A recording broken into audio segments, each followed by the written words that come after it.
বারাবণী বিধানসভা বারাবণী ব্লক পাঁচগেছিয়া গ্রাম পঞ্চায়েত নয়াবস্তি গান্ধীনগর দুর্গা মন্দিরে মাঠে দ্বিতীয়বার অনুষ্ঠিত হলো আমাদের পাড়া আমাদের সমাধান এই কর্মসূচি। শুরুতে ব্লসম ডান্স একাডেমি বাচ্চাদেরকে নিয়ে নৃত্যের পরিদর্শন করে।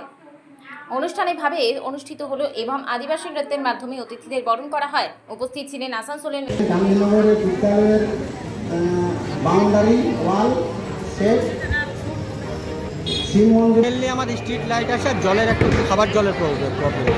এমনি সেরকম জলের প্রবলেম নেই। এরকম জলের আমরা যেটা পাইপলাইন জুড়েছি 75%ই মানুষ পাচ্ছে, 25% মানুষ পাচ্ছে না। সেগুলো আমরা খুব তাড়াতাড়ির মধ্যে সমস্যার সমাধান করব, সেটা আমরা পাড়ার সমাধানে বললাম। আর ছোটোখাটো এক দুটো ড্রেন আছে, এক দুটো রাস্তা আছে। আমরা একটা যেটা পরিমল মণ্ডল বা ওই দিকের লোকগুলো বললো সেটার আমাদের রাস্তা অলরেডি টেন্ডার হয়ে আছে। আমরা পুজোর পরে চালু করব, যেহেতু পুজো সেহেতু চালু করবো না, পুজোর পরে চালু করে ওগুলো কাজগুলো শেষ করবো।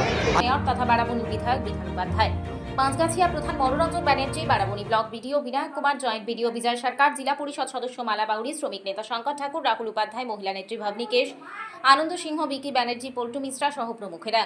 এই দিনের কর্মসূচিতে প্রতি বুথে উন্নয়নের জন্য বরাদ্দ 10 লক্ষ টাকা। কি উন্নয়ন হবে তার জন্য এলাকাবাসীদের মতামত নেওয়া হয়েছে। সেটা ছিল 249, 253, 254 নম্বর বুথে আমাদের পাড়া আমাদের সমাধান, যেটা আমাদের পশ্চিমবঙ্গের মাননীয় মুখ্যমন্ত্রী মমতা বন্দ্যোপাধ্যায় নতুন প্রকল্প নিয়ে এসেছেন, যে পাড়ার মানুষ যাতে নিজেদের ছোট ছোট কাজগুলোকে দিতে পারে। এবং এটাতে মেনলি উঠে এসছে এখানে একটু জলের সমস্যাটা সব জায়গাতে রয়েছে। এখানে জলের সমস্যা রয়েছে, কল রয়েছে, কিন্তু কিছু কিছু জায়গায় এখন জলের জয়েন করা হয়নি। ছোটো ছোটো রাস্তা রয়েছে, ড্রেন রয়েছে, স্ট্রিট লাইট, যেহেতু পাড়াগুলো লাইট নেই, স্ট্রিট লাইট নেই, এই ছোটো ছোটো কাজগুলো। সেই কাজগুলো কখন থেকে আরম্ভ হবে? এই টেন্ডার হলে চালু হবে তাড়াতাড়ির মধ্যে।